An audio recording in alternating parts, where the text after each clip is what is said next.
ಅಮೆರಿಕದಲ್ಲಿ federal reserve ತನ್ನ ಬಡ್ಡಿ ದರವನ್ನು 0.5% ಕಡಿತಗೊಳಿಸಿದ ಬಳಿಕ ಜಾಗತಿಕ ಶೇರ್ ಮಾರುಕಟ್ಟೆಯಲ್ಲಿ ಸಂಚಲನ ಸೃಷ್ಟಿಯಾಗಿದೆ. ಏಷ್ಯಾದ ಬಹುತೇಕ ಸ್ಟಾಕ್ ಎಕ್ಸ್ಚೇಂಜ್ಗಳಲ್ಲಿ ಸೂಚ್ಯಂಕಗಳು ದಾಖಲೆ ಮಟ್ಟದಲ್ಲಿ ಜಿಗಿದಿದೆ. ಈ ಬದಲಾದ ಸನ್ನಿವೇಶದಲ್ಲಿ ಲಾರ್ಜ್ ಕ್ಯಾಪ್ ವಲಯದ ಯಾವ ಷೇರುಗಳಲ್ಲಿ ಹೂಡಿಕೆಯನ್ನು ಮಾಡಿದರೆ ಲಾಭ ಗಳಿಸಬಹುದು ಎಂಬ ಲೆಕ್ಕಾಚಾರ ಈಗ ನಡೀತಾ ಇದೆ. ವೆಲ್ತ್ ಮ್ಯಾನೇಜ್ಮೆಂಟ್ ವಲಯದ ಸಂಸ್ಥೆಯಾಗಿರುವ ಸ್ಟಾಕ್ ಬಾಕ್ಸ್ ಸಂಸ್ಥೆಯ ಸಂಶೋಧನಾ ತಂಡವು ಭವಿಷ್ಯದಲ್ಲಿ ಬೆಳವಣಿಗೆ ಆಗಬಲ್ಲ ಷೇರುಗಳ ಬಗ್ಗೆ ಫಂಡಮೆಂಟಲ್ ಅನಾಲಿಸಿಸ್ ಮತ್ತು ಟೆಕ್ನಿಕಲ್ ಅನಾಲಿಸಿಸ್ ಮೂಲಕ 8 ಷೇರುಗಳನ್ನು ಗುರುತಿಸಿದೆ. ಅವುಗಳು ಯಾವುದು ಎಂಬುದನ್ನು ವಿವರವಾಗಿ ತಿಳಿಯೋಣ. ಅಧ್ಯಯನ ಉದ್ದೇಶಕ್ಕಾಗಿ ಮಾತ್ರ ನಾವು ಸ್ಟಾಕ್ ಬಾಕ್ಸ್ನ ಅಧ್ಯಯನ ವರದಿಯನ್ನು ನಿಮ್ಮ ಮುಂದೆ ಇಡ್ತಾ ಇದ್ದೀವಿ. ನಾವು ಯಾವುದೇ ಹೂಡಿಕೆಯ ಶಿಫಾರಸನ್ನ ಮಾಡ್ತಾ ಇಲ್ಲ. ಸ್ಟಾಕ್ ಬಾಕ್ಸ್ ಪ್ರಕಾರ ಮುಂಬರುವ ದಿನಗಳಲ್ಲಿ 10.5% ಏರಿಕೆಯ ಸಾಧ್ಯತೆ ಇರುವ ಷೇರುಗಳಲ್ಲಿ ಎಸಿಸಿ ಸಿಮೆಂಟ್ ಇದೆ. ಈ ಶೇರನ್ನು $2,490 ಖರೀದಿಸಬಹುದು ಮತ್ತು $2,700 ಮಾರಾಟ ಮಾಡಿ ಲಾಭವನ್ನು ಗಳಿಸಬಹುದು. ಈ ಷೇರು ಪ್ರಮುಖ ಮೂವಿಂಗ್ ಅವರೇಜ್ಗಳಲ್ಲಿ ಮುಂಚೂಣಿಯಲ್ಲಿದೆ. ಹೌಸಿಂಗ್ ಮತ್ತು ಮೂಲಸೌಕರ್ಯ ವಲಯದಲ್ಲಿ ಸಾಕಷ್ಟು ಬೇಡಿಕೆ ಇರುವುದರಿಂದ ಎಸಿಸಿ ಕಂಪನಿಯ ಷೇರು ದರ ಉತ್ತಮ ಸ್ಥಿತಿಯಲ್ಲಿ ಇದೆ ಅಂತ ತಜ್ಞರು ಹೇಳ್ತಾರೆ. ಎರಡನೆಯ ಷೇರು ಬಿಪಿಸಿಎಲ್. ಇದು ಭಾರತದ 2ನೇ ಅತಿದೊಡ್ಡ ತೈಲ ಮಾರುಕಟ್ಟೆ ಕಂಪನಿಯಾಗಿದೆ. ಕಂಪನಿಯು $16,400 ಕೋಟಿ ಹೂಡಿಕೆಯಲ್ಲಿ ವಿಸ್ತರಣೆಯ ಯೋಜನೆಯನ್ನು ಹಮ್ಮಿಕೊಂಡಿದೆ. ಭವಿಷ್ಯದಲ್ಲಿ ಉತ್ತಮ ಬೆಳವಣಿಗೆ ದಾಖಲಿಸುವ ನಿರೀಕ್ಷೆಯೂ ಇದೆ.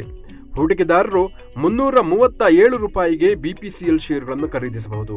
ಇದರ ಟಾರ್ಗೆಟ್ ಪ್ರೈಸ್ $366 $325 ಸ್ಟಾಪ್ ಲಾಸ್ ಇಟ್ಕೊಳ್ಳಬಹುದು ಅಂತ ಸ್ಟಾಕ್ ಬಾಕ್ಸ್ ತಿಳಿಸಿದೆ. ಮೂರನೆಯ ಷೇರು ಬ್ರಿಟಾನಿಯಾ ಇಂಡಸ್ಟ್ರೀಸ್. ಭಾರತದ ಬಿಸ್ಕತ್ ಮಾರುಕಟ್ಟೆಯಲ್ಲಿ 1/3 ಪಾಲನ್ನು ಇದು ಹೊಂದಿದೆ. ಕಳೆದ 1 ದಶಕದಿಂದೀಚೆಗೆ ಕಾಂಪೌಂಡ್ ಆನ್ಯುವಲ್ ಗ್ರೋತ್ ರೇಟ್ ಅಥವಾ CAGR 9%ನಷ್ಟಿದೆ. $6,000 ಬ್ರಿಟಾನಿಯಾ ಷೇರುಗಳನ್ನು ಖರೀದಿಸಬಹುದು. ಟಾರ್ಗೆಟ್ ಪ್ರೈಸ್ $6,450 ಹಾಗೂ ಸ್ಟಾಪ್ ಲಾಸ್ $5,857 ಇಟ್ಕೊಳ್ಳಬಹುದು. ಅಲ್ಪಾವಧಿಗೆ ಷೇರಿನ ದರದಲ್ಲಿ 3.8% ಏರಿಕೆಯಾಗುವ ಸಾಧ್ಯತೆ ಇದೆ ಎಂದು ಸ್ಟಾಕ್ಸ್ ಬಾಕ್ಸ್ ತಿಳಿಸಿದೆ. ನಾಲ್ಕನೆಯ ಷೇರು HCL ಟೆಕ್. HCL ಟೆಕ್ ಕಂಪನಿಯು ಇತ್ತೀಚಿನ ಸವಾಲುಗಳ ನಡುವೆಯೂ ಉತ್ತಮ ಪ್ರಗತಿಯನ್ನು ದಾಖಲಿಸ್ತಾ ಇದೆ. ದೀರ್ಘಾವಧಿಯ ಹಲವಾರು ವಹಿವಾಟು ಒಪ್ಪಂದಗಳನ್ನು ಕಂಪನಿಯು ಗಳಿಸಿದೆ. ಅನಗತ್ಯ ಖರ್ಚುಗಳನ್ನು ಅದು ನಿಯಂತ್ರಿಸಿದೆ. HCL ಟೆಕ್ ಶೇರನ್ನು $1,795 ಖರೀದಿಸಬಹುದು. ಟಾರ್ಗೆಟ್ ಪ್ರೈಸ್ $1,940 ಆಗಿದ್ದರೆ $1,741 ಸ್ಟಾಪ್ ಲಾಸ್ ಇಟ್ಕೊಳ್ಳಬಹುದು. 10.3% ಅಪ್ಸೈಡ್ ಗ್ರೋತ್ ಅನ್ನು ನಿರೀಕ್ಷಿಸಬಹುದು. ಐದನೆಯ ಷೇರು ಇಂಡಿಯನ್ ಹೋಟೆಲ್ಸ್. ಟಾಟಾ ಸಮೂಹಕ್ಕೆ ಸೇರಿರುವ ಹಾಗೂ 122 ವರ್ಷಗಳ ಇತಿಹಾಸವನ್ನು ಹೊಂದಿರುವ ಸಂಸ್ಥೆ ಇಂಡಿಯನ್ ಹೋಟೆಲ್ಸ್. ಇದೇ ಇಂಡಿಯನ್ ಹೋಟೆಲ್ಸ್ ಅಡಿಯಲ್ಲಿ ತಾಜ್ ಹೋಟೆಲ್ಸ್, ವಿವಂತ, ಜಿಂಜರ್ ಹೋಟೆಲ್ಗಳಿದೆ. ಇಂಡಿಯನ್ ಹೋಟೆಲ್ ಶೇರನ್ನು $684 ಖರೀದಿಸಬಹುದು. ಶಾರ್ಟ್ ಟರ್ಮ್ ಟಾರ್ಗೆಟ್ ಪ್ರೈಸ್ $740 ಆಗಿದೆ.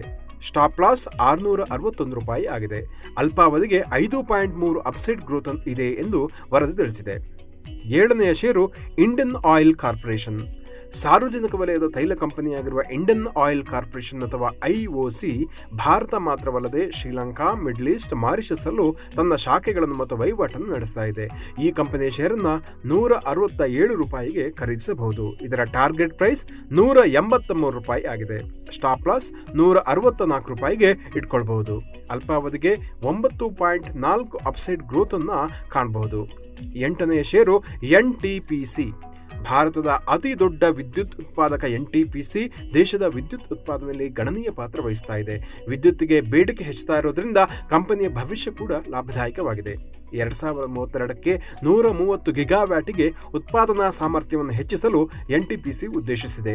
NTPC ಶೇರನ್ನು $407 ಖರೀದಿಸಬಹುದು. ಟಾರ್ಗೆಟ್ ಪ್ರೈಸ್ $439 ಮತ್ತು ಸ್ಟಾಪ್ ಲಾಸ್ $395 ಎಂದು ಸ್ಟಾಕ್ಸ್ ಬಾಕ್ಸ್ ತಿಳಿಸಿದೆ. ವೀಕ್ಷಕರೇ, ಇಂತಹ ಮತ್ತಷ್ಟು ಉಪಯುಕ್ತ ವಿಡಿಯೋಗಳಿಗೋಸ್ಕರ ವಿಶ್ವವಾಣಿ ಸ್ಪೆಷಲ್ ವೀಕ್ಷಿಸಿ ಮತ್ತು ಸಬ್ಸ್ಕ್ರೈಬ್ ಮಾಡಿ.